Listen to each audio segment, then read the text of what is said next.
कहते हैं कि मेहनत की चाबी से ही किस्मत का ताला खुलता है। न सिर्फ किस्मत का ताला बल्कि सफलता का ताला भी खुलता है, और तभी लोग आपकी सुनते भी हैं। Hello everyone, welcome to toppers talk. NET JRF solutionist का एक इनिशिएटिव है और आज हमारे साथ ऐसे ही टॉपर्स हैं जिन्होंने एनटीए यूजीसी नेट का एग्जाम क्वालिफाई किया हुआ है नेट और जेआरएफ के साथ। So let's welcome Zeenat, Fatima and Amrita. तो गाइज, आप दोनों लोगों को बहुत सारी शुभकामनाएं। कांग्रेचुलेशंस आपके जेआरएफ क्वालिफाई होने पे। सो कैसा लग रहा है आप लोगों को एग्जाम क्वालिफाई करने के बाद? Thank you sir. बहुत बहुत अच्छा फील हो रहा है अभी तो फिलहाल। मतलब ऐसा लग रहा है कि मतलब मैं तो कई सालों से इसमें थी, तो मुझे तो ऐसा लग रहा है कि मेरा फाइनली जो मेरा एक टारगेट था, एम था, वो बहुत ही मतलब अचीव हो गया। और कि जो फीलिंग है सर, वो वर्ड्स में नहीं बताई जा सकती। Exactly. Amrita, how are you feeling now? जी सर, बढ़िया। और इतना अच्छा फीलिंग कि क्या बताऊं, बहुत पुराना सपना था और बहुत दिनों बाद ये पूरा हुआ, और वो भी आपसे पढ़ के। तो इससे ज्यादा क्या बताए, बहुत ही खुशी हो रही है। घर परिवार वाले भी बहुत खुश है। तो बहुत पुराना एक सपना था ये मेरा, फाइनली पूरा हो गया। जेआरएफ एकदम सर, एकदम सपना देखा था कभी आप दोनों लोगों ने जेआरएफ होने का। तब जब देखा था तब क्या लगता था कि ये बहुत बड़ी चीज है, क्वालिफाई हो पाएगा या नहीं? सर, जब स्टार्ट किया था तो वाकई में ऐसा लगता था कि बहुत बहुत ज्यादा ही बड़ी चीज है। उस टाइम तो ऐसा लगता था कि नेट भी हो जाए तो बहुत बड़ी बात है। और सर, मैंने जो मोस्टली प्रिपरेशन स्टार्ट की थी वो 2018 में स्टार्ट की थी। स्टार्टिंग में मतलब मेरा मास्टर्स कंप्लीट हुआ था, तो मैंने तभी स्टार्ट की थी। तो तब तो वाकई में ऐसा लगता था कि बिल्कुल ये पहाड़ चढ़ने जैसा है। और उस टाइम पे नहीं लगता था कि जेआरएफ हो जाएगा। उसके बाद सर 18 में मेरा नेट भी क्वालिफाई हुआ, और उसके बाद जो फिर से मैंने अटेम्प्ट दिया तो उसमें भी मेरा नेट क्वालिफाई हुआ। बट तब तक नहीं लगता था कि जेआरएफ हो जाएगा, बिल्कुल इम्पॉसिबल सा लगता था। बट ये आपसे मिलकर सर पॉसिबल हो पाया, तो इसके लिए तो सर मैं बहुत बहुत ज्यादा खुश हूँ। ग्रेट, बहुत अच्छी बात है। अमृता जी सर, ये सपना कुछ ऐसा था कि मेरा एमए जब कंप्लीट हुआ था, मतलब मैं जब एमए में थी तब से मेरा ये ड्रीम था। और यूनिवर्सिटीज में सब दे रहे थे तो मैंने भी दी थी एग्जाम, तो तब मेरा क्लियर नहीं हो पाया। तो वो 2014 की बात है, बहुत साल पहले। तब मेरा एमए हुआ था, और तब ये ड्रीम मैंने देखा था कि कभी तो मेरा नेट निकल जाएगा ही। और हायर स्टडीज के लिए ये नेट जेआरएफ होना बहुत ही जरूरी चीज हो गई है। अब तो बहुत ही जरूरी था, तब भी था। तो लेकिन मैं एक जॉब में चली गई, तो इसके लिए मेरा पढ़ाई रुक गया था। लेकिन फिर से मैंने कोरोना के टाइम पे, पैंडेमिक के कुछ पहले मैंने पढ़ाई शुरू की, और फिर तब से लेकर अभी 2020 में मेरा जेआरएफ का सपना पूरा हो गया। और 2020 में, मतलब 20 में मेरा नेट निकल गया था, 22 में मेरा जेआरएफ भी निकल गया। तो इतने साल तक इंतजार और बार बार फेलियर, फिर उसके बाद अभी सक्सेस। तो ये एक लंबा चौड़ा स्टोरी है मेरी। जानेंगे तो सब जी सर, इसीलिए आज हम लोग इंटरेक्ट भी कर रहे हैं। मैं सबको बताना चाहूंगा जो भी ये वीडियो देख रहे हैं कि आज आपके सामने जो दो पर्सनालिटी हैं वो कोई ऐसे नहीं है जो घर में बैठ करके 24 घंटे किताबों के सामने पढ़ना। और आप लोगों जैसे बहुत से स्टूडेंट होते हैं जो मास्टर्स कर रहे होते हैं या एकदम से घर पे ही बैठ के प्रिपरेशन कर रहे होते हैं, बिल्कुल नहीं है। आप दोनों ही लोग वर्किंग हैं, दोनों ही लोग स्कूल्स में पढ़ाते हैं। बहुत बड़ी बात है पढ़ाते हुए पढ़ना और इतने बड़े एग्जाम को क्वालिफाई करना, सच में काबिले तारीफ है।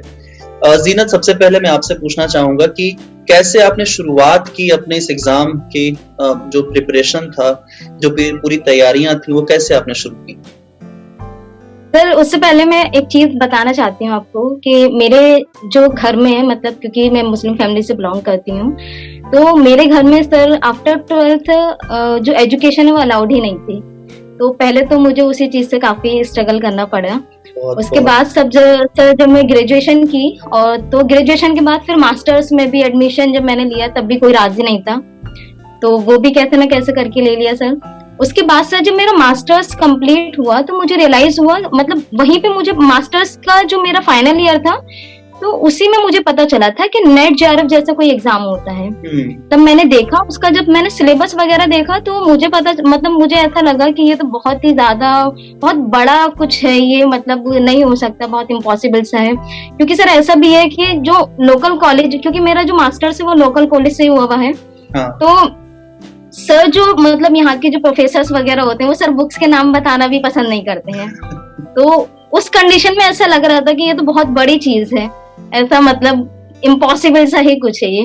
बट उसके बाद मैंने मतलब थोड़ा सा मैंने हिम्मत किया, मेरे मतलब फ्रेंड्स ने मुझे थोड़ा सा इनकरेज किया, तो मैंने थोड़ा सा हिम्मत किया। फिर क्या कहते हैं, मेरे एक टीचर रहे थे ग्रेजुएशन में, बट जब मैं फाइनल में आई थी तो उनका जो था ट्रांसफर हो गया था। तो सर मैंने उनसे थोड़ा सा डिस्कस किया और उन्होंने मुझे कुछ एक दो बुक्स के नेम बताए, जिसमें सविंदर सिंह की जो मॉर्फोलॉजी थी, माजिद हुसैन का थॉट्स, इंडियन ज्योग्राफी। तो सर ये 2 से 3 बुक्स पढ़कर मैंने जो था तैयारी किया। फर्स्ट अटेम्प्ट जो मैंने दिया था तो सर उसमें मेरा क्वालिफाई नहीं हुआ था। और सर मैं इसमें एक चीज और बता दूं, जब मैंने स्टार्ट किया था आफ्टर मास्टर्स, जब मैंने ज्योग्राफी को स्टार्ट किया तो सर मैंने देखा कि मैं तो बिल्कुल जीरो हूँ। तो मैंने एनसीईआरटी से सबसे पहले स्टार्ट किया, एनसीईआरटी पढ़ा, उसके बाद उन बुक्स को पढ़ा, और उसके बाद जो मेरा फर्स्ट अटेम्प्ट था वो मेरा 0.56 से रह गया था। उसके बाद 18 का जो मैंने फाइनल अटेम्प्ट 18 दिसंबर का दिया, उसमें मेरा नेट क्वालिफाई हो गया। फिर उसके बाद सर मैं 19 में मैंने जॉब स्टार्ट कर दिया अपना, क्योंकि सर जो ग्रेजुएशन से लेके, क्योंकि 12 के बाद पढ़ने नहीं दिया जाता, तो मैंने ये सोच रखा था कि मैं अपनी एजुकेशन के लिए किसी पे डिपेंडेंट नहीं रहूंगी। तो मैंने इसीलिए सर जो था, जब मेरा नेट क्वालिफाई हो गया तो मैंने एक सीबीएसई बोर्ड का जो स्कूल है वो मैंने ज्वाइन कर लिया। तो 2019 में मेरा जॉब स्टार्ट हो गया। उसके बाद सर मैंने 19 का अटेम्प्ट दिया, जून वाला, तो उसमें भी सर कैसे ना कैसे करके नेट हो गया। फिर सर एक चीज और मेरे साथ प्रॉब्लम ये रही कि मैं हिंदी मीडियम से थी और जो क्योंकि स्कूल था वो इंग्लिश मीडियम में था, तो मुझे बड़ी दिक्कत आ रही थी उस टाइम पे। उसमें मतलब ऐसा लग रहा था कि पता नहीं क्या, मतलब क्या चीज मेरे सर पड़ गई। तो फिर मैंने फिर वहीं पे, मतलब उसके लिए भी मैंने फिर जो था एनसीईआरटी मैंने डाउनलोड किए, हिंदी और इंग्लिश दोनों में। और उसको ट्रांसलेट कर करके मैंने जो था थोड़ा सा इंग्लिश पे मतलब जो था अपना कमांड बना लिया। तो उस चक्कर में हुआ क्या कि जो मेरा 19 दिसंबर का अटेम्प्ट था, तो जब मैंने वो दिया तो वहां मेरी जो प्रिपरेशन का लेवल था बिल्कुल 0 हो चुका था सर, और मेरा उस टाइम पे नेट भी क्वालिफाई नहीं हो पाया था। तो सर मैं बहुत ज्यादा मतलब फ्रस्ट्रेटेड हो गई थी कि मतलब एक सपना है और जो देख रखा है और आप उसके लिए इतनी मेहनत कर रहे हो, लेकिन उसके बाद भी सर वो नहीं हो पा रहा है। तो सर फिर उसमें पता चला कि एक चीज, फिर उसमें जब मैंने आगे के लिए मैंने स्टार्ट किया तो उसमें ये भी पता, मतलब ये मुझे समझ में आया कि जो मैं पढ़ रही हूँ वो भी इनफ नहीं है, वो 2-3 बुक्स को पढ़ के जो है ये नहीं हो सकता। तो उसके बाद सर मेरी एक फ्रेंड ने मुझे सजेस्ट किया कि आप अनअकैडमी ज्वाइन कर लो। तो फिर तब भी 19 के एंड में, मतलब 20 के स्टार्ट में कोविड जो था स्टार्ट हो गया था। तो फिर सर मैंने तभी जो था मैंने स्पेशल क्लासेस आपकी देखनी शुरू करी, और आपकी स्पेशल क्लासेस वाकई में बहुत ज्यादा मतलब बहुत इफेक्टिव लगी मुझे। तो मैंने फिर डिसाइड किया कि हाँ मुझे जो है ज्वाइन करना है। तो देन मैंने फिर जून में मैंने जो था अनअकैडमी को ज्वाइन किया, और अनअकैडमी को ज्वाइन करके सर फिर उस टाइम पे फिर से वही, क्योंकि जॉब भी चल रहा था तो दिक्कत तो यही होती थी, ऑनलाइन क्लासेस नहीं चल रही होती थी। तो ऑनलाइन क्लासेस भी मुझे बच्चों की भी अटेंड करनी होती थी और अपना भी, क्योंकि इतना वास्ट सिलेबस है ज्योग्राफी का, तो वो सारी चीजें कवर करनी होती थी। फिर कैसे ना कैसे करके सर वो मैंने जो था, जो नवंबर में 2020 में एग्जाम हुआ था वो दिया, उसमें मेरा नेट क्वालिफाई हुआ। बट अच्छी बात ये थी कि बहुत मार्क्स जो थे वो काफी इंक्रीज हो चुके थे सर, तो लगने लगा कि हाँ हो जाएगा, इम्प्रूवमेंट हुआ सर, तो लगने लगा हाँ हो जाएगा। तो फिर मैंने वही सर, फिर आपका जो भी मतलब जो भी आप क्लासेस लेते थे, मैं हर जगह मतलब आपको फॉलो करती हूँ, यूट्यूब पे, अनअकैडमी पे, हर जगह मतलब मैंने आपकी ही क्लासेस देखी सर मोस्टली। आपकी फर्स्ट पेपर का जो ओल्ड जो कोर्स था मैंने उसको जो था पूरा मैंने वो कंप्लीट किया था फर्स्ट पेपर के लिए।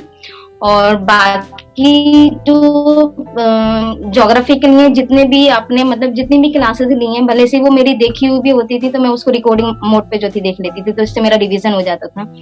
तो सर इस तरीके से फाइनली 2022 में आकर जो है जेआरएफ मेरा क्वालिफाई हो गया। तो ये पूरा मेरा जर्नी रहा, और जॉब के साथ सर थोड़ा मुश्किल होता था। बिल्कुल बिल्कुल। तो जब लॉकडाउन नहीं लगा था तो उसके पहले से आप पढ़ा रहे थे, बट ये एक अच्छी चीज इसको हम मान सकते हैं कि जैसे जब लॉकडाउन लग गया तो आप घर पे ही थे, तो एटलीस्ट जो आपके स्कूल जाने का जो टाइम था, आने का जो टाइम होता था, खुद को तैयार करने का टाइम, ये टाइम आपका थोड़ा सा बच जाता था, सेव हो जाता था।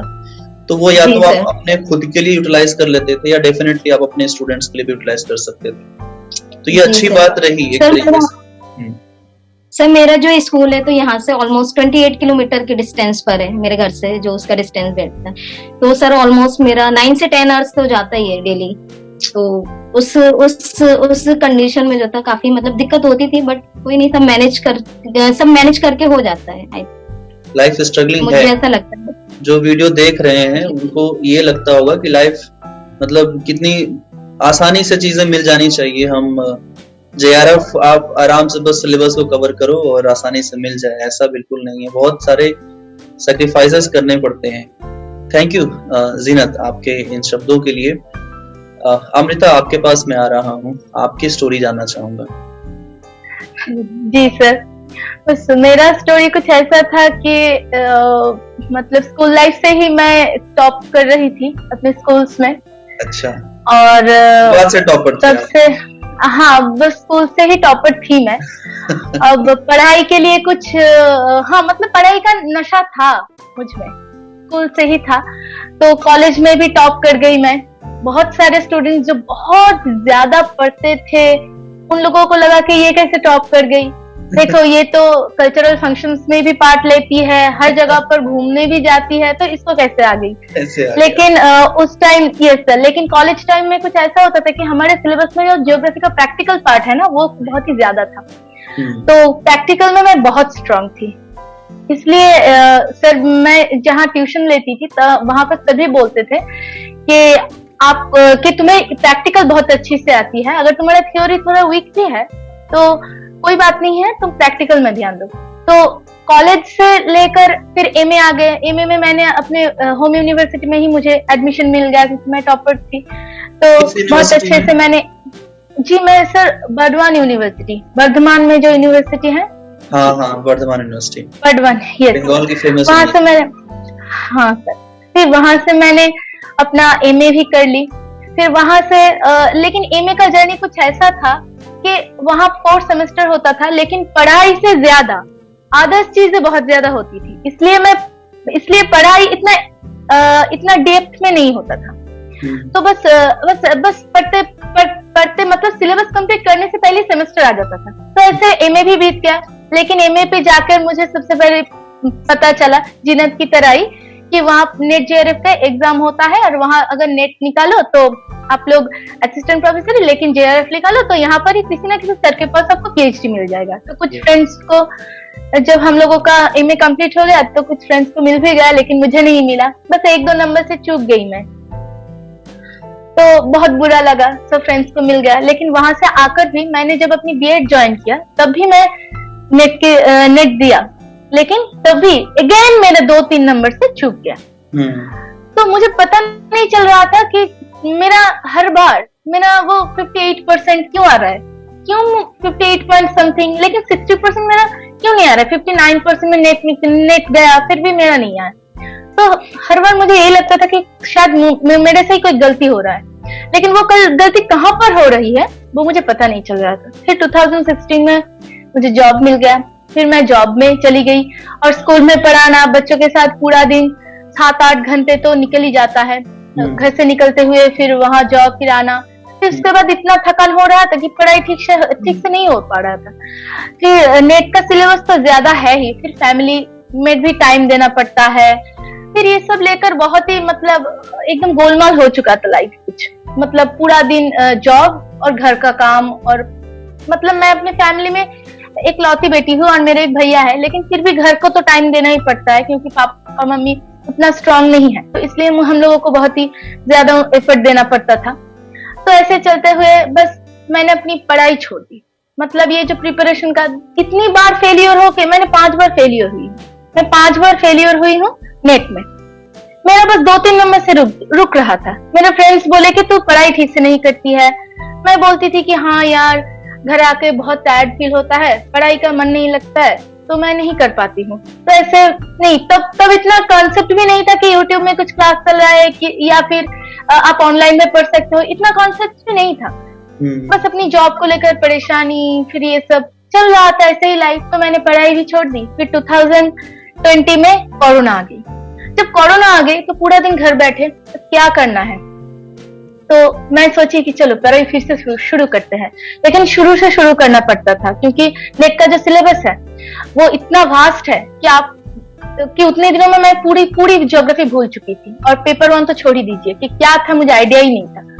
बस मैं अब शुरू किया तो एनसीईआरटी से ही शुरू करती थी। फिर मैंने भी जिन्नत की तरह एनसीईआरटी से ही प्रिपरेशन शुरू की। पहले एनसीईआरटी ले आई, कुछ बच्चे भाई बहन उन लोगों से मांग के फिर मैंने शुरू कर दी प्रिपरेशन। एनसीईआरटी मैंने पढ़ा, तो एनसीईआरटी पढ़ते ही बेसिक्स क्लियर हो गई। फिर उसके बाद मैंने पेपर 1 को पढ़ने के लिए शुरू किया। और तब पेपर 1 के लिए मुझे किसी ने बताया कि यूट्यूब में सर्च कर लो, तो मैंने यूट्यूब सर्च की तो पेपर 1 की बहुत सारी क्लासेस आ गई, बहुत सारे प्लेटफॉर्म्स है, तो थोड़ा थोड़ा देखने मैं शुरू कर दी। तो ऐसे ही चलता रहा। फिर चलते चलते एक दिन मैंने अचानक से आपका क्लासेस देख ली कि ज्योग्राफी का, मैंने सर्च किया कि ज्योग्राफी का कौन सा क्लास है, बहुत सारे आए। तो फिर पहले ही आपका नाम आया, तो मैंने आपका ही क्लास देखना शुरू की। और 1-2 दिन में तो मैं आपकी फैन हो गई। तो फिर मैं क्या बताऊं, हर जगह पर आपको ढूंढ के आपका पुराना क्लासेस मैं देखती रही। वो आपका जो वो CTWT का वो टॉपर का जो वो पूरा मैं 1-2 बार देखती थी। और वहां से मुझे ये पता चला कि आपका भी एक जर्नी था, क्रिकेट वाला जर्नी। फिर वहां से आपका क्रिकेट वाला जर्नी, फिर वहां से आपका ये PhD वाला जर्नी, सब पता चला। तो थोड़ा थोड़ा मोटिवेशन मिलता रहा कि चलो अभी भी कुछ खत्म नहीं हुआ, अभी भी शुरू किया जा सकता है। तो सर मैंने तब 2019 दिसंबर को दिया नेट। तो उस टाइम फर्स्ट टाइम तब ऑनलाइन में हुआ एग्जाम, CBT मोड में हुआ। तो CBT मोड में हुआ तो फिर से मैं चूक गई, फिर से 2 नंबर से 2% से मैं चूक गई। फिर मैं घर पे आके बहुत एनालिसिस की कि क्या हुआ। तब मैंने एक स्टोरी, मेरे स्कूल के जो स्टूडेंट्स है ना, तो उनको मैं पढ़ाती थी, बंगाली का एक स्टोरी है। वहां पर वो साउथ पोल का जर्नी ऐसा लेकर कुछ, हाँ, तो साउथ पोल का कुछ जर्नी ऐसे लेकर वो स्टोरी था। मैं वो पढ़ाती थी क्लास में बच्चों को हर साल। उस स्टोरी में एक बात लिखी हुई थी कि बहुत सारे माउंटेनियर्स जो जाते हैं अंटार्कटिका, जो जाते हैं वो लास्ट पॉइंट तक नहीं जा पाते। बहुत ही ज्यादा लोग एक सर्टेन पॉइंट पे वो लोग जा पाते थे, और बाकी का जो लास्ट, मतलब आप जब एवरेस्ट में भी जाओगे ना, तो तब भी आप लोगों को वो शेरपा लोग, आप लोगों को सभी लोग एक ही पॉइंट पर जाते हैं। लेकिन समिट टच करने में ओनली 2 या 3 लोग जाते हैं। yes. हाँ, क्योंकि वो बहुत ही डिफिकल्ट जर्नी है और वहां पर जाने का ताकत 1 या 2 लोगों को ही होता है, और वहां पर जाना जान का भी खतरा होता है। तो वो समिट सब नहीं तैयार कर पाते। तो मैं वही समझा कि मेरे लाइफ में भी ऐसे ही हो रहा है। वो जो 2 नंबर का जो है ना हर्डल, वो समिट जैसा है। अगर मुझे वो 2 नंबर 58% सभी को मिल रहा है, लेकिन 60 नहीं मिल रहा है। वो जो 2% का जो चैलेंज है ना, वो सभी नहीं ले पाएंगे। 58 कॉमन है, सब पाते हैं, yes. लेकिन वो 2% जो हार्डल जो तैयार कर पाएगा वही को मिलेगा वो तो चांस। तो तब मैंने समझा कि तो मतलब अब ट्रिक में पढ़ना होगा, अब स्ट्रैटेजी को समझना होगा। फिर मैंने आपकी क्लास ज्वाइन की। तो बस 2 महीना लॉकडाउन के टाइम में 2020 में जब लॉकडाउन लग गया, तो मैं आपकी क्लास फॉलो करना शुरू की। लेकिन मैं तब आपका वो जो स्पेशल क्लासेस, यूट्यूब क्लासेस, ये सब देखती थी। फिर उसके साथ साथ मतलब प्रिपरेशन लेवल उतना नहीं था, लेकिन मैंने आपको फॉलो करने का जो कंटिन्यू मैंने फॉलो करती रही। मैं आपको करते करते ऐसा कुछ हुआ 2-3 महीने में, जब एग्जाम आया तो मेरे दिमाग में ये चलता रहा कि पेपर में बहुत कुछ सीखना है, क्योंकि सर बार बार बोल रहे थे क्लासेस में कि मैं क्लास में ये बताया हूँ, मैंने क्लास में ये लिखाया हूँ, ये PDF है, तो मुझे वो सब चाहिए। लेकिन उससे पहले इतना सा जितना मैंने पढ़ा, जो भी आप बताते थे ना क्लासेस में स्पेशल में, मैंने सब नोट की। मतलब एक क्वेश्चन, जितना भी मॉक, जो भी अनअकैडमी से मुझे जो भी मिला फ्री में, मैंने सब कुछ नोट डाउन कर लिखा अपने खाते में, और वही पढ़ के मैं चली गई एग्जाम देने नवंबर में। फिर मेरा नेट निकल गया, और ये ऐसा एक स्ट्रेंथ मिला ना मुझे, सर मैं आपको क्या बताऊं। मैंने वो 2% का हार्डल क्रॉस किया, और तब मुझे पता चला कि कहाँ पर मैंने मिस्टेक्स की। यस तब यस सर, और जब मुझे नेट आ गया ना, मैंने आपको तुरंत बताया आपके फोन नंबर पे, मैंने मैसेज किया कि सर मुझे मिल गया ये सब, और आपने मेरा नाम भी अनाउंस किए क्लासेस में। तो मुझे इतनी खुशी मिली कि देखिए मैं आपको मतलब मैं आपकी प्लस स्टूडेंट नहीं हूँ, मैंने स्पेशल में पढ़ा है, फिर भी मुझे बहुत अच्छा लगा कि सर आपने मेरा नाम लिया। तो वहां से मुझे इतना मोटिवेशन मिला कि मैंने नेक्स्ट दिन ही प्लस ले ली, और फिर से मेरी जर्नी शुरू वहां से। पूरा जो 2021 में मेरा जर्नी शुरू हो गई, लेकिन 2021 के पहले ही जनवरी में मेरी शादी तैयार हो गई और मेरी शादी करवा दी गई। ठीक है, तो शादी हो गया, फिर एक फैमिली का एक और से आगे हर्डल। तो मैं सोची कि अरे बाप रे, ये अब तो घर परिवार ये संभालना पड़ेगा। तो मैंने 2 महीने ना किए घर में, बहुत एकदम अच्छी बहू की तरह मैंने रही, सब कुछ की मैंने। हाँ, घर परिवार संभाला, बीच में रात में अगर थोड़ा टाइम मिलता तो 1 घंटा ही मुझे पढ़ने के लिए टाइम मिलता था। जनवरी फरवरी निकल गया, फिर मार्च में मेरे हस्बैंड के साथ मैं कोलकाता में शिफ्ट हो गई उनके ऑफिस के लिए, और मैं भी शिफ्ट हो गई। फिर अगेन मैंने एक एक्सेलरेट किया अपने पढ़ाई को, और फिर मार्च से मैंने एक भी दिन के लिए अपने को मतलब एक भी दिन के लिए मैं डिमोटिवेटेड नहीं हुआ। तब से मैं घर भी संभाला, स्कूल भी जाता रहा बीच में, क्योंकि मंथ में 2 या 3 दिन, और कभी कभी तो उससे भी ज्यादा हम लोगों को ड्यूटी करने के लिए जाना पड़ता था स्कूल में। मेरा ऑनलाइन क्लासेस नहीं चलता था क्योंकि मैं रूरल स्कूल में हूँ और वहां पर हर किसी के पास फोन नहीं है, लेकिन उन लोगों को हमें ऑफलाइन में बहुत ही स्टडी मटेरियल दिया लेके जाना वहां पर, ये सब मैं करती थी। तो हाँ, फिर वो सब शुरू हो गई। फिर तब से मैं स्कूल भी जाती थी, घर में आके सब काम करती थी, और फिर पढ़ाई। और सबसे ज्यादा पढ़ाई के लिए मैंने डिपेंड किया था आपके वीडियोस पे, क्योंकि मुझे इतना टाइम नहीं मिलता था कि मैं 2 घंटा एक जगह पर बैठ के पढ़ाई करूं, लेकिन आपका वीडियो ऑन करके मैं काम करती थी। सब्जी काट रही हूँ, कुकिंग कर रही हूँ, लेकिन आपका वीडियो चल रहा है, तो फिर वो मेरे कान में आ रहा है। 2-3 पॉइंट पेन और नोटबुक भी साथ में ही रखती थी, हाथ धो के एक पॉइंट नोट कर ली, चलो फिर अगेन कुकिंग। ऐसा चल रहा था, ऐसा ही चल रहा था।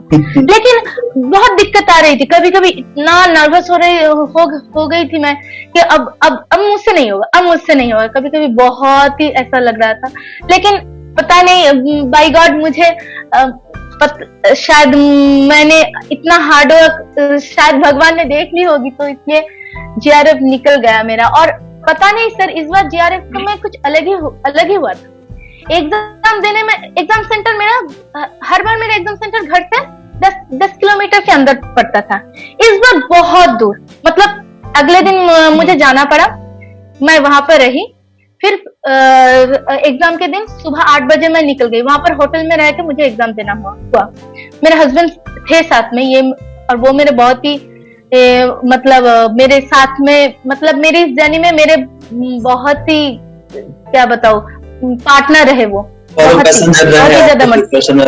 यस सर, बहुत ही मतलब उनके लिए मैं जो इस जगह पर हूँ, मैं उनके लिए ही हूँ, क्योंकि अगर उनका साथ नहीं मिलता तो शायद मैं यहाँ पर नहीं आ पाती सर, क्योंकि उन्होंने कभी भी नहीं मुझे ये बताया कि पढ़ाई छोड़ो तुम काम करो, बल्कि ये बताया कि कैसे काम 1 घंटे में निपटा कर पढ़ाई करने बैठ जाऊं मैं। ये सब ट्रिक्स मुझे वो सिखाते थे, क्योंकि वो भी इस लाइन पे ही है, तो इसलिए उनको पता है कि क्या क्या करना होता है, क्या सब, तो बहुत ही सपोर्ट मिला उनका। तो ये सब करते हुए मेरा यहाँ पे मैं कहना चाहूंगा, जैसे लोग बोलते हैं कि हर एक सफल इंसान के पीछे एक स्त्री का हाथ होता है, तो आप बीइंग स्त्री, हम कह सकते हैं फीमेल, ठीक है, आपके पीछे एक पुरुष का हाथ रहा। ऐसे बहुत सारे एग्जांपल्स हैं हमारे क्लास में कि जो मतलब being a wife, house wife और एक मदर होते हुए इन सारे सिचुएशंस को झेलते हुए भी लोगों ने एग्जाम क्वालिफाई किया है। ये मोटिवेशन है उन सभी लोगों के लिए जो अपनी पढ़ाई छोड़ चुके हैं और वापस से वो शुरू करना चाहते हैं, तो यहाँ या कभी भी शुरू कर सकते हैं। यस सर, ये जो ऑनलाइन मोड की पढ़ाई है ना, ये हम जैसे जो जॉब में है, घर का काम भी संभालना पड़ता है, सब कुछ संभाल के पढ़ाई करने के लिए ये जो ऑनलाइन प्लेटफॉर्म है ये बहुत ही मतलब हेल्पफुल रहा। और एक बात सर, 2020 में मुझे ना कोरोना हुआ, 2020 में मुझे कोरोना हुआ अगस्त में। तो अगस्त में जब मुझे कोरोना हुआ तो पता नहीं, मैं घर पे ही क्वारंटाइन था, मेडिसिन ली। दिमाग मेरा तब खुला कोरोना होने के बाद कि जिंदगी खत्म होते होते मैं बच गई, चलो अब कुछ शुरू करते हैं। तो कोरोना भी मेरे लिए एक मोटिवेशन रहा सर। सही बात है, सही बात है। एक सफल इंसान अपने जीवन के हर एक सिचुएशन से पॉजिटिव मोटिवेशन लेता है, पॉजिटिविटी को ढूंढता है। यही फर्क है सक्सेसफुल इंसान में, और यही फर्क है जो फेल हो जाते हैं और वो अपने आप को बहुत कमतर करके आंकते हैं। सिर्फ यही अंतर है कि हम पॉजिटिविटी को अगर देखें तो पॉजिटिव ही चीजें आपको सामने हर वक्त मिलती रहती हैं। ग्रेट अमृता, बहुत अच्छा लगा। जीनत, आपके पास आऊंगा मैं। कुछ ऐसा बताइए आप, कुछ स्पेशल जो लर्नर इस वीडियो को देख रहे हैं, स्टूडेंट देख रहे हैं, कुछ ऐसा स्पेशल जो आपने किया था इस एग्जाम को क्वालिफाई करने के लिए, जेआरएफ बनने के लिए, जेआरएफ जीनत फातिमा बनने के लिए, वो लर्नर को आप कुछ बताओ, कुछ स्पेशल जो बाकी कहीं किसी के पास ना। सर मैं बताना चाहूंगी कि सर ये मेरा 6th अटेम्प्ट था, पहली चीज तो ये है। और सर क्या कहते हैं, मेरा इससे पहले 3 बार नेट क्वालिफाई हो चुका है। तो सर यहाँ पे मतलब जो जेआरएफ, मतलब नेट से जेआरएफ तक, मतलब आप नेट क्वालिफाई करते हो वो एक इजी स्टेप लगता है, बट नेट से जेआरएफ आने तक बहुत ज्यादा मेहनत करनी पड़ती है। बिल्कुल बिल्कुल। तो ये 1 से 2% का जो फासला है बहुत मुश्किल से तय होता है। पहली चीज तो सर यही है। तो सर जो स्पेशल जो मैंने किया, जहां तक मुझे लगता है, जो मैंने पिछले अटेम्प्ट्स में नहीं किया था सर, वो था पीवाईक्यू को सॉल्व करना। मतलब मैं क्या करती थी कि मैंने जितने भी पिछले अटेम्प्ट दिए थे बस स्टडी किया और एग्जाम देने चली गई, प्रैक्टिस कुछ नहीं की। और उसी वजह से क्या हो रहा था कि नेट हो रहा था हर बार। बट इस बार क्योंकि सर आपका साथ था, इतना मोटिवेशन था, और जो हमारी कमियां थी वो आप हमें मतलब बताते ही हैं, पॉइंट हर पॉइंट पे आप बताते हुए चलते हैं। तो सर मुझे आपसे जुड़कर मतलब मुझे पता चला कि जो मेरी सबसे बड़ी मिस्टेक अगर मैं कुछ कर रही हूँ तो वो मैं ये कर रही हूँ कि मैं पीवाईक्यूज को मैं सॉल्व नहीं कर रही हूँ। तो इस बार सर मैंने, हालांकि पढ़ाई भी मैंने कंप्लीट किया, पूरा किया, क्योंकि पूरा सिलेबस काफी बड़ा है तो उसको करने में भी और बहुत ज्यादा टाइम लगता है। फर्स्ट पेपर का भी इतना नहीं है, सेकंड का तो उससे भी कहीं 3-4 गुना ज्यादा है, और बल्कि और ज्यादा ही होगा, मैं कम ही बोल रही हूँ। तो सर उस सिलेबस को भी हमें कंप्लीट करना है और हमें जो है प्रैक्टिस भी करनी है। तो सर इसी में कहीं ना कहीं मैंने तालमेल बिठाया, और इसमें जो मेरा तालमेल रहा था वो कुछ इस तरीके से रहा था कि क्योंकि मैंने आपको बताया कि मेरा जो 9 से 10 आवर्स था वो मेरा स्कूल में जाता था। तो मैं करती क्या थी कि जो आप पीवाईक्यू सॉल्व करवाते थे, आप वीडियोस मतलब स्पेशल क्लासेस में करवाते हैं और यूट्यूब पे करवाते हैं, तो यहाँ से स्कूल जाने तक मेरा 1 घंटा कम से कम मतलब लगता है। तो मैं क्या करती थी कि बस मैं मोस्टली जो करती थी मैं उन्हीं पीवाईक्यूज को जो था मतलब उन्हीं की वीडियोस में देखती थी। घर आके आपकी जो क्लासेस होती थी प्लस वाली क्लासेस वो कंप्लीट की, और फिर रात को फिर से जो है मतलब 1 से 2 घंटा मैं प्रैक्टिस को देती थी।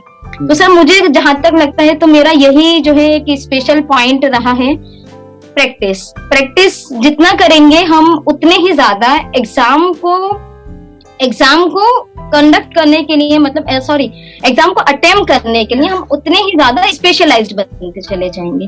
तो मैंने सर यही स्पेशल किया मुझे जहां तक लगता है। बाकी के क्योंकि मैंने पिछले अटेम्प्ट्स में मैंने जो था मैं पीवाईक्यू उसको क्या करती थी, मैं छोड़ देती थी हमेशा। तो ये चीज मेरे साथ स्पेशल रही।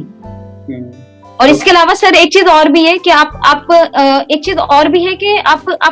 अच्छे से जो है ना टाइम मैनेजमेंट करना है, मतलब किस टाइम पे आपको क्या पढ़ना है और कैसे पढ़ना है वो तो सर आप बताते ही हैं, बट किस टाइम पे क्या पढ़ना है। मैं क्या होता था कि मैं 3 बजे स्कूल से आती थी, आपके 3 बजे प्लस क्लास होती थी, तो उस टाइम में नहीं कर पाती थी। तो मैं क्या करती थी कि 1 से 2 घंटा मैंने रेस्ट किया और उसके बाद जो है उसके मैंने जो है रिकॉर्डिंग देख ली। फिर आपकी 7 बजे से क्लास होती थी वो मैं लाइव देख लेती थी। फिर उसके बाद थोड़ा बहुत जो भी मेरे नोट्स होते थे उनसे मैंने उन्हीं सारी चीजों को रिवाइज किया, और रिवाइज करने के बाद फिर 12 से 1 बजे तक मैं अपना प्रैक्टिस करती थी। फिर सुबह मुझे 6 बजे उठना होता था। तो इस तरीके से ये जो था कहीं ना कहीं मैंने एक मैनेज मतलब टाइम को मैंने मैनेज किया हुआ था कि मुझे इन टाइम में मतलब इस तरीके से इस टाइम पे ये क्लासेस लेनी है, इस टाइम पे मुझे प्रैक्टिस करना है और इस टाइम पे मुझे रिवीजन करना है।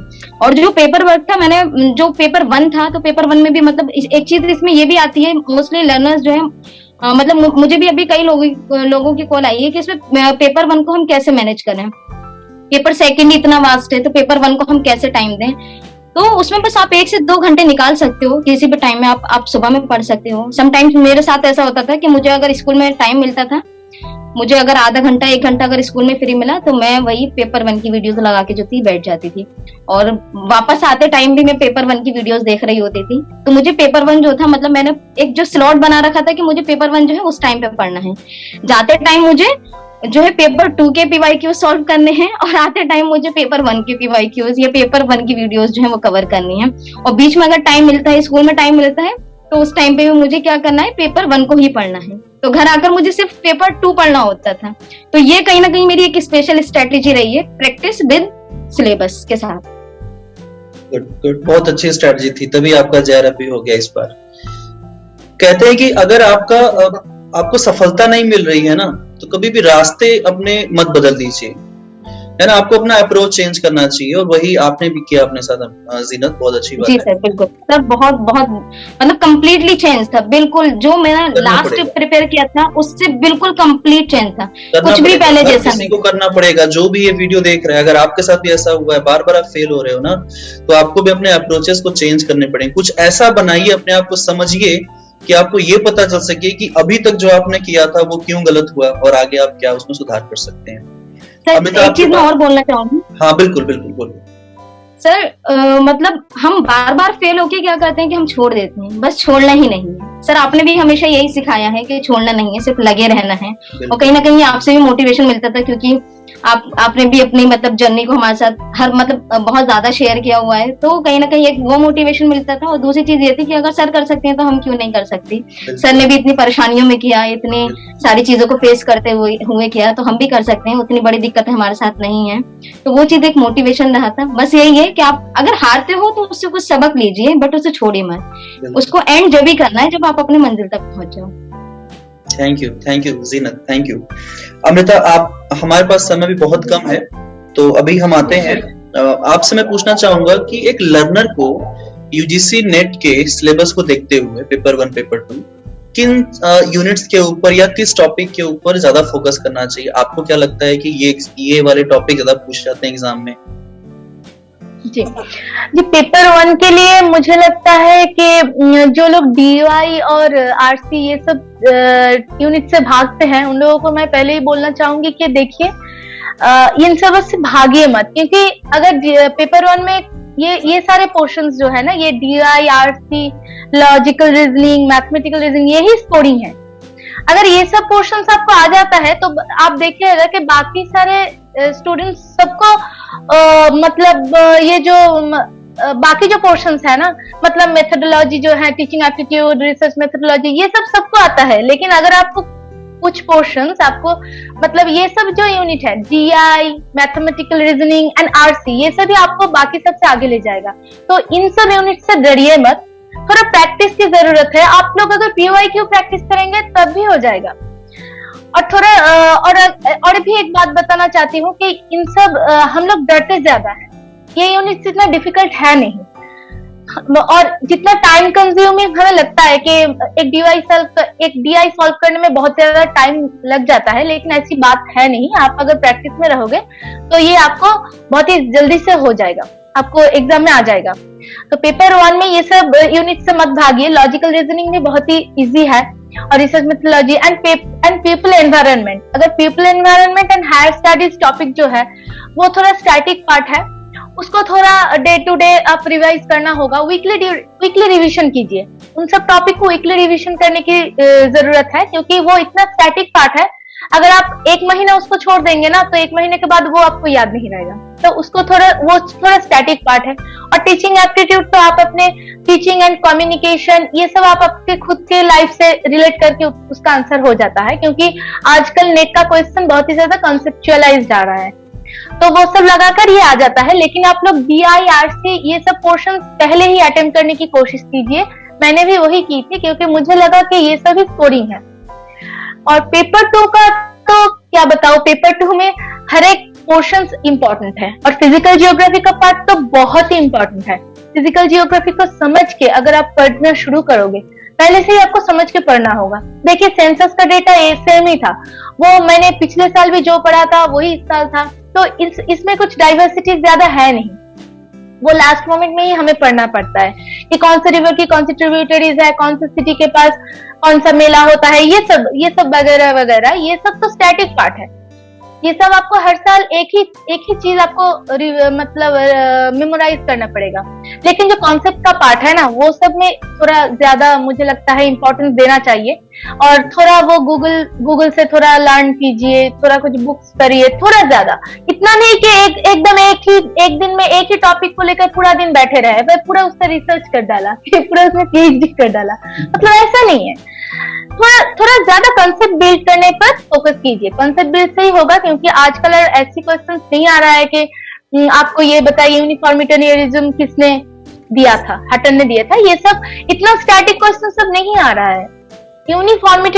यूनिफॉर्मिटेरियनिज्म जो है वो आपको डिटेल में पढ़ना होगा कि वो क्या है क्या नहीं है। तो इसके लिए सर के PDF बहुत हेल्पफुल है, मुझे ऐसा लगा, क्योंकि देखिए 5-6 बुक निकाल के उससे टॉपिक ढूंढ के पढ़ना, और हाथ के सामने एक डाइजेस्टिव कुछ अगर आपको मिल जाए तो आप वही ले लोगे ना। तो ऐसा ही हुआ, PDF से पढ़ना बहुत ही इजी रहा हम लोगों के लिए। तो मैंने तो PDF से पढ़ा सबसे ज्यादा, फिर नोट्स बनाया। और सर एक चीज जो बहुत हेल्पफुल रहा, जो पिछले साल तक कभी नहीं किए मैंने, और इस साल किया, और इसलिए इस साल GRF निकल गया, वो है टेस्ट सीरीज लगाना। आपने जितने सारा टेस्ट लिए, PYQ की टेस्ट, आप PYQ रिवाइज करवाते थे स्पेशल में हर रोज, इतना सारा क्वेश्चन हम लोगों ने पोल किए हैं ना सर, क्या बताओ, इतना प्रैक्टिस हो गया था ना, तो उसका असर पूरा मुझे एग्जाम में मिला। ऐसा हम लोग जब पोल आता था, सर पोल दीजिए, पोल में जल्दी से आंसर करना पड़ेगा, हाँ अगर लक, और एक स्ट्रेटेजी था, आपने बताया था दिमाग में जो चीज पहली बार आती है उससे क्लिक करो। और ये बात मैं मतलब एग्जाम देने तक ये मुझे याद रहा। एग्जाम शुरू होते ही मैंने वही स्ट्रेटेजी काम लगाई कि चलो क्वेश्चन आ रहा है, दिमाग में जो फर्स्ट क्लिक कर रहा है वही लगा दो। और ऐसे करते करते ना मेरा टाइम इतना अच्छा मैनेजमेंट हुआ। जब इस बार एग्जाम हुआ, सभी बोल रहे थे कि खत्म नहीं हुआ, लेकिन आपसे प्रैक्टिस करके, अनअकैडमी पे आपसे प्रैक्टिस करके जो पोल वाला जो चलता है, या फिर यूट्यूब में भी जो चलता है, वो इतना प्रैक्टिस किए है सर PYQ, और आपने जो एक्स्ट्रा करवाया पूरा लेकर एकदम एक कॉम्पैक्ट मतलब प्रिपरेशन हो गया था कि एग्जाम हॉल में उसका पूरा रिफ्लेक्शन हुआ। मैं एग्जाम देकर निकली, और मैं अपने हस्बैंड को यही बोल रही थी कि इतना अच्छा एग्जाम मैंने इतने दिनों में मैंने पूरे लाइफ में इतना अच्छा एग्जाम नहीं दिया। कि रैंडमनेस चल रहा था दिमाग में, तो उससे बहुत अच्छा हुआ। एग्जाम देने के बाद ये फील हो रहा था कि कितना अच्छा क्वेश्चन आया, सब आ गया। और कॉमन तो बहुत ही क्वेश्चन था, वो तो सभी को पता है कि बहुत सारा क्वेश्चन हमें कॉमन भी मिला है। तो बहुत अच्छा गया एग्जाम के बाद, ये फीलिंग हो रहा था, ये अच्छा सा फीलिंग हो रहा था। चलो नेट हो या GRF हो या ना हो, मतलब ये अच्छा फीलिंग था कि इस बार हमने करके आए हैं, हम लोग प्रैक्टिस करके आए हैं, और उसका फल हमें मिला। ये जो सेटिस्फेक्शन था ना, वो मैं क्या बताऊं सर, वो लाजवाब था। मैं एग्जाम से निकलते ही आपको मैसेज किया था कि सर धमाकेदार एग्जाम है, बहुत अच्छा, इतना अच्छा फीलिंग इससे पहले कभी नहीं आया। मेहनत किया था ना आप लोगों ने, कॉन्फिडेंस ऐसे ही कॉन्फिडेंस आता है। जैसे पेपर देने के बाद जब आप निकलते हो ना वहां से, आपको इमीडिएटली समझ में आ जाएगा कि आपका होने वाला या नहीं होने वाला है, वो अंदर से आवाज आने लगती है। Yes sir. और एक बात आप, हाँ सर, इस बार मोटिवेशन लेवल इतना हाई हुआ मतलब मेरा, क्योंकि आपसे पढ़कर मैंने PGT का एग्जाम दिया था, यूपी PGT का सर, और मैंने कोई स्पेशल प्रिपरेशन नहीं की थी। जो मैं आपसे पढ़ रही थी सिर्फ वही मैंने पढ़ा था, वही मैंने प्रैक्टिस किया, मेरा वो क्वालिफाई हुआ। फिर मैंने यूपी हायर का दिया, वो भी क्वालिफाई हुआ, और GRF भी क्वालिफाई हुआ। तो इस बार मतलब ये साल है ना, मुझे ऐसा लग रहा है कि पता नहीं किसी वरदान से कम नहीं है। सोचिए एक मोटिवेशन फैमिली बहुत ज्यादा बढ़ गया सर। आपको 12वीं तक ही पढ़ने के मतलब वहीं तक आपकी एजुकेशन हो सकती है, कहाँ आप उस घर से निकल करके आपने ग्रेजुएशन किया, मास्टर्स किया, उसके बाद आप JRF हुए, आपने यूपी PGT जो कि बहुत टफ एग्जाम माना जाता है, वो आपने क्वालिफाई किया, फिर यूपी हायर असिस्टेंट प्रोफेसर का भी क्वालिफाई कर लिया। ये मोटिवेशन ही है। पढ़ाई तो सब कुछ वही है, लेकिन वो जो अंदर वाली जो फीलिंग है ना कि हाँ हम कर सकते हैं, बस वो यहीं से आई है। जी सर। Thank sir you. अभी बस और सर बहुत हाँ सर, और एक बात आप बोलते हैं, एक बार आप बहुत बार आपने ये बात बोली है सर कि आपको अगर जो लोग पूछते हैं ना कि हमने देखा है कि फ्री क्लासेस में सब पूछते हैं कि सर प्लस इतना महंगा क्यों, प्लस लेना जरूरी है या नहीं, तो आपने एक बात बताई है सर, और वो भी बहुत ही एकदम क्या बताऊं, वो एक वेद वाक्य है कि अगर आप पढ़ाई के लिए 2 पैसे भी खर्च करोगे ना तो उसका रिटर्न आपको मिलेगा। तो सर हम लोग हाँ, तो ये सर हम लोगों ने एक्सपीरियंस किया है कि पढ़ाई के लिए अगर हम लोग 20 रुपए भी देंगे तो वो हमें रिटर्न मिलेगा। तो वो हम लोगों को सबको मिला सर, कि आज जो नेट का जो आजकल का जो ट्रेंड चल रहा है ना, मतलब ये इतना डायनामिक हो गया है ना, ये आप एज यूजुअल किताब पढ़ के ऐसे ही थोड़ा कुछ घर में प्रैक्टिस करके अगर आप जाओगे तो शायद आपको बहुत ही तकलीफ, मतलब शायद आपको हो जाएगा नेट जेआरएफ, लेकिन वो जो मतलब ये जो फीलिंग्स है ना, ये आप नहीं एक्सपीरियंस कर पाओगे जो हम लोगों ने किए हैं। मतलब इतना प्रैक्टिस, एकदम एग्जाम जैसा प्रैक्टिस हम लोगों ने आपने पहले से ही करवा रखी थी सर, इसलिए हम लोगों को इतना भी थोड़ा सा भी डर नहीं लगा एग्जाम में, एकदम ही डर नहीं लगा। मतलब वो जो कॉन्फिडेंस आ गया था ना, जीनत भी एग्री करेगा कि इतना कॉन्फिडेंस इससे पहले कभी नहीं था। कॉन्फिडेंस की ही वजह है कि हम मतलब क्वालिफाई कर लिए, और जी सर, हाँ कॉन्फिडेंस ही है। थैंक यू, बिल्कुल। थैंक यू, बहुत थैंक यू आप लोगों को। बहुत अच्छा लगा बात करके, बहुत कुछ मुझे भी पता चला कि मैं जो बोलता हूँ वो सच में सीरियसली वर्क करती है, इट वर्क्स एक्चुअली। बात मतलब आपको अगर कोई फॉलो करेगा ना पूरा, आपको मतलब शुरू से मतलब हर एक क्लासेस से आपसे कुछ ना कुछ मिलता है सीखने को। आपसे पेशेंस लेवल हम लोगों का बढ़ गया। मतलब 2 आवर्स तक एक ही जगह पर बैठ के क्लासेस लेना, ये भी एक पेशेंस है। जैसे आप पढ़ाते हो, हम लोग पढ़ते हैं, ये 2 घंटे तक एक ही जगह पर स्टिक रहना, अपने माइंड को एक जगह पर रखना, फिर पढ़ाई करना।